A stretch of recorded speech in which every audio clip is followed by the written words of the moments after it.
안녕하세요. 2월 9일 아침 말씀 시간에 나온 성도 여러분 환영합니다. 오늘 말씀은 마가복음 1장 12절부터 20절까지입니다. 제가 봉독하겠습니다. 성령이 곧 예수를 광야로 몰아내신지라 광야에서 40일을 계시면서 사탄에게 시험을 받으시며 들짐승과 함께 계시니 천사들이 수종들더라. 요한이 잡힌 후에 예수께서 갈릴리에 오셔서 하나님의 복음을 전파하여 이르시되 때가 찼고 하나님의 나라가 가까이 왔으니 회개하고 복음을 믿으라 하시더라. 갈릴리 해변으로 지나가시다가 시몬과 그 형제 안드레가 바다에 금을 던지는 것을 보시니 그들은 어부라. 예수께서 이르시되 나를 따라오라. 내가 너희로 사람을 낚는 어부가 되게 하리라 하시니 곧 그물을 버려두고 따르니라. 조금 더 가시다가 세베대의 아들 야고보와 그의 형제 요한을 보시니 그들도 배에 있어 그물을 깁는데 곧 부르시니 그 아버지 세베대를 품꾼들과 함께 배에 버려두고 예수를 따라가니라. 아멘. 조선시대 왕을 평가하는 항목은 두 가지가 있었는데요. 이는 공 아니면 덕 둘 중에 하나였습니다. 공은 이 땅의 무질서와 혼돈을 바로잡는 대업을 이룬 경우이고 덕은 선대의 왕들이 확립한 훌륭한 정치 이념을 계승하여 태평성대를 계속 이어간 경우입니다. 조선시대 여러 어진 왕들은 이러한 공과 덕을 가지고 나라를 안전하고 태평성대하게 만들었습니다. 그런데 아무리 백성을 사랑하고 백성의 아픔을 공감한 어진 왕이라 하더라도 자신의 권위와 지위를 포기하거나 왕의 신분으로 백성과 함께 살면서 그들의 아픔과 고통을 함께 나누지는 못했습니다.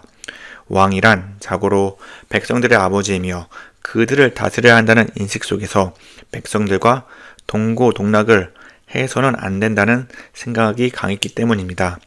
그러니 왕이 아무리 나라를 잘 다스린다 한들 백성의 입장에서는 왕이란 함부로 만나거나 자신의 어려움을 직접 전달할 수도 없는 그저 화려한 궁궐 속에 사는 세상과 멀리 떨어진 왕이었을 뿐입니다. 하지만 세상을 창조하시고 다스리시는 예수님은 세상의 왕들과 다르게 자신을 낮추시고 육신의 몸으로 이 땅에 오셨습니다.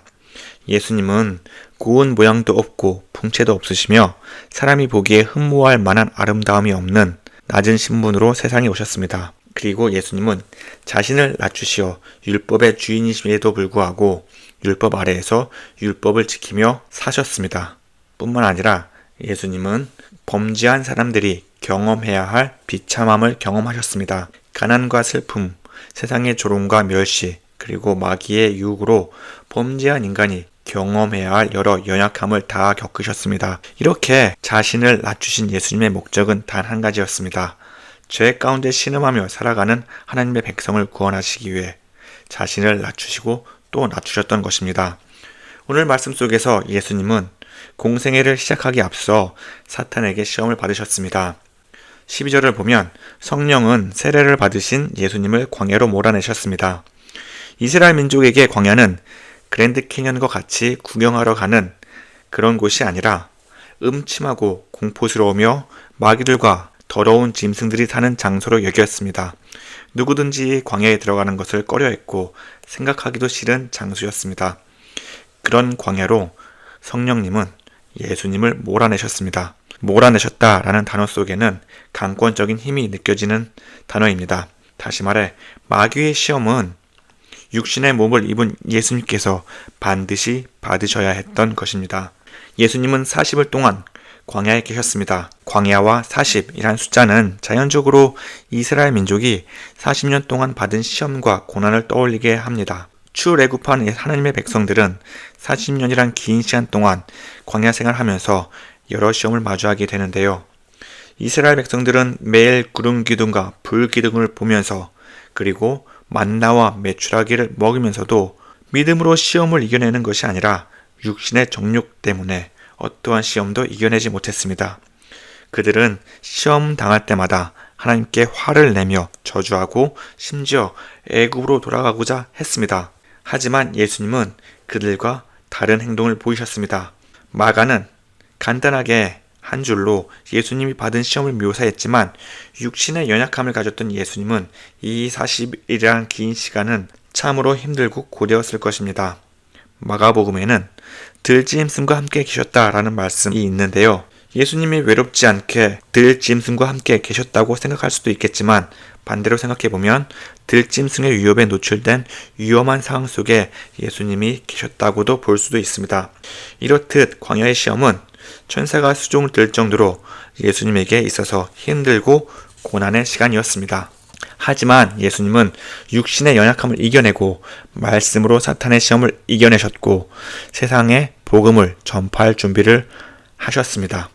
예수님은 세례 요한이 잡히신 이후에 갈릴리 지역에서 하나님의 복음을 선포하셨습니다. 예수님이 선포하신 하나님의 복음이 무엇일까요? 15절입니다. 때가 찼고 하나님의 나라가 가까이 왔으니 회개하고 복음을 믿으라. 때가 찼고 라는 의미는 하나님이 정하신 시간이 되었다는 것을 의미합니다. 구약의 수많은 선지자와 믿음의 조상들이 바랐던 그 메시아를 통한 하나님의 구원의 역사가 시작되었음을 예수님은 선포하신 것입니다. 하나님의 나라가 가까이 왔으니 회개하고 복음을 믿으라. 이렇게 예수님은 외치셨습니다. 하나님께서 통치하시는 주권적인 나라, 곧 하나님의 뜻이 이루어지는 하나님의 나라가 가까이 왔다고 예수님은 말씀하십니다. 얼핏 말씀을 읽으면 하나님의 나라를 언젠가 예수님의 재림 이후에 오시는 나라라고만 생각할 수도 있겠지만 예수님은 하나님의 나라가 이미 임했다고 분명히 말씀하십니다. 누가복음 11장 20절을 보면 그러나 내가 만일 하나님의 손을 힘입어 귀신을 쫓아냈다면 하나님의 나라가 이미 너에게 임하였느니라 라고 예수님은 말씀하십니다. 예수님이 공생애를 하는 동안에 수많은 귀신을 쫓아내셨습니다. 이렇듯 예수님께서 이 땅에 오신 이후에 세상에 복음이 선포되셨고 사탄과 마귀의 권세가 물러나기 시작했습니다. 죄 아래에서 고통받고 신음하며 불안과 두려움 가운데 살던 사람들에게 예수님은 하늘의 평안과 기쁨을 주었고 말씀을 통해 하나님의 나라 그리고 하나님이 통치하시는 그 마음을 그 소망을 그들에게 심어 주셨던 것입니다. 예수님이 오심으로 인해서 이미 하나님의 나라는 이 땅 가운데 시작되었고 그 나라는 우리 가운데 동일하게 임하고 있습니다. 그럼 우리는 이렇게 생각해 봐야 합니다. 과연 우리 삶 가운데 하나님의 통치를 받으며 지금 이 순간 살고 있는지 우리의 모습을 돌이켜 봐야 합니다. 우리의 육신은 늘 연약하기 때문에 악한 모습이 언제 나올지 모릅니다. 그렇기 때문에 우리는 사도 바울이 날마다 죽노라 라고 고백한 것처럼 우리의 옛 모습, 정욕으로 가득한 모습을 다 버리고 하나님이 통치하시는 나라, 하나님의 통치함 가운데 우리는 살도록 매일매일 늘 살아야 합니다. 자, 그럼 어떤 사람들이 하나님 나라에 살 수 있을까요? 바로 회개하고 복음을 믿는 자들입니다.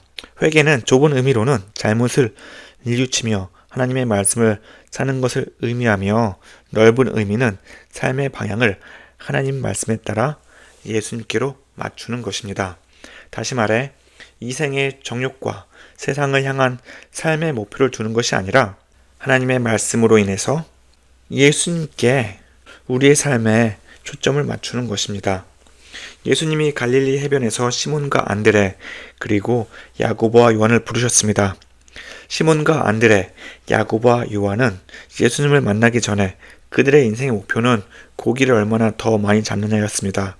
하루하루 더 많은 물고기를 잡는 것이 그들의 목표였고 기쁨이었을 것입니다. 하지만 예수님께서 그들을 부르셨을 때에 그들의 삶의 목표와 방향은 완전히 바뀌었습니다. 예수님의 말씀이 그들 마음에 들어왔을 때에 그들에게는 배와 물고기는 더 이상 중요한 것이 아니라 예수님을 따르는 삶이었습니다. 그리고 예수님의 말씀처럼 사람을 낚는 어부가 되는 것이 그들이 인생의 목표가 되었습니다. 그렇기 때문에 회개하는 자들, 그래서 인생의 목표를 세상이 아닌 하나님께로 두고 날마다 하나님 앞에 나아가는 자들만이 하나님 나라에 살 수 있는 것입니다. 하나님의 나라의 백성들은 또한 복음을 믿는 자들입니다. 복음은 하나님의 아들 예수 그리스도의 복음의 시작이라 마가복음의 1장 1절의 말씀처럼 예수님이 복음의 시작이며 예수님을 통해 성취된 구원의 복된 소식입니다. 그리스도를 믿는 믿음 외에 다른 구원의 길이 없음을 늘 마음에 생각하며 그 믿음을 가지고 살아가는 자들, 그리고 예수님께서 십자가에 못 박히신 것 외에 다른 것이 있다 하면 이것은 곧 불법이고 미혹의 길임을 늘 깨닫고 오직 예수님의 말씀만을 믿고 살아가는 자들, 그런 자들만이 하나님의 나라에서 살아갈 수 있는 자들일 것입니다. 예수님께서 복음을 전파하심으로 하나님의 나라가 이미 시작되었고 우리는 그 안에 살고 있습니다. 하나님의 통치가 우리 삶 가운데 나타나며 그의 백성답게 우리는 믿음으로 하루하루 살아가며 혹여나 내 마음속에 죄가 나타났다면 회개하고 우리의 정욕과 육신의 마음으로 세상을 바라보는 것이 아니라 오직 예수님께 우리의 삶의 목표를 두고 살아가야 할 것입니다. 그러니 예수님이 선포하신 이 말씀처럼 때가 찼고 하나님의 나라가 가까이 왔으니 회개하고 복음을 믿으라 라고 하신 이 말씀을 우리 마음속에 굳건히 믿으면서 오늘도 하나님 나라 안에서 하나님께 소망을 두고 예수님의 믿음을 가지고 살아가는 성도 여러분 되시기를 간절히 기원합니다. 우리 다 함께 기도하겠습니다.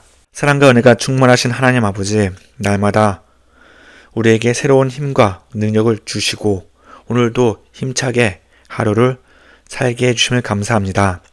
더욱 감사한 것은 우리의 삶이 하나님의 말씀으로 세상의 수많은 유혹과 우리 안에 늘 샘솟는 죄악이 무엇인지 알게 해주었고 회개케 해주심을 감사합니다. 하나님, 이 세상에 살면서 우리가 늘 예수님이 우리 삶의 주인이심을 잊지 않고 살게 하여 주시옵소서. 우리가 믿고 의지할 분은 예수 그리스도밖에 없음을 고백하오니 하나님, 이 믿음 약해지지 않게 인도해 주시고 어떤 사탄과 마귀의 시험이 올지라도 예수님이 말씀으로 이기셨던 것처럼 우리도 동일하게 이길 수 있는 힘을 주시옵소서. 하나님, 우리가 교회 안에서 함께 말씀을 듣고 찬양하고 기도하며 서로 연합하게 해주심을 감사합니다. 서로 돌아보고 사랑하며 주님이 주신 은혜, 사랑을 늘 간직하게 해주시고 이 은혜와 사랑이 교회를 넘어 세상이 널리 전할 수 있는 주님의 백성이 되게 하여 주시옵소서. 주님, 우리 주위에 몸이 아프고 마음이 연약한 주의 백성들이 너무 많습니다. 주님께서 한 사람 한 사람 찾아가 주셔서 그들의 아픈 부위를 만져주시고 위로해 주시고 힘을 주셔서 모든 질병을 낫게 해주시고 건강한 모습으로 주님께 나와 주님께 찬양하고 예배드리게 하여 주시옵소서. 하나님, 우리 자녀를 위해서 기도합니다. 우리 자녀들 주 품 안에서 무럭무럭 자라나게 해주시옵소서. 우리 아이들이 세상의 지혜도 중요하지만 세상의 지혜보다 하나님을 아는 지혜가 먼저 그들 마음속에 자리 잡게 하여 주시옵소서. 그래서 주님이 주시는 그 지혜로 말미암아 하나님의 나라가 이 땅 가운데 널리 확장될 수 있도록 우리 아이들을 사용해 주시옵시고 우리 아이들이 세상에 나가서 예수님이 그리스도이시고 예수님이 우리의 구원자이심을 강하게 선포할 수 있는 힘과 능력을 주시옵소서. 주님, 오늘도 우리에게 하루라는 선물을 주심을 감사합니다. 오늘 우리가 살아갈 때에 주님께서 주신 이 귀한 시간 가볍게 헛되이 사용하지 않게 해주시고 오늘도 더욱더 뜨겁게 예수님을 사랑하고 이웃을 사랑하면서 오늘도 주를 위한 하루가 되게 하여 주시옵소서. 주님, 모든 것 감사합니다. 이 모든 말씀 살아계신 예수님의 이름으로 기도합니다. 아멘.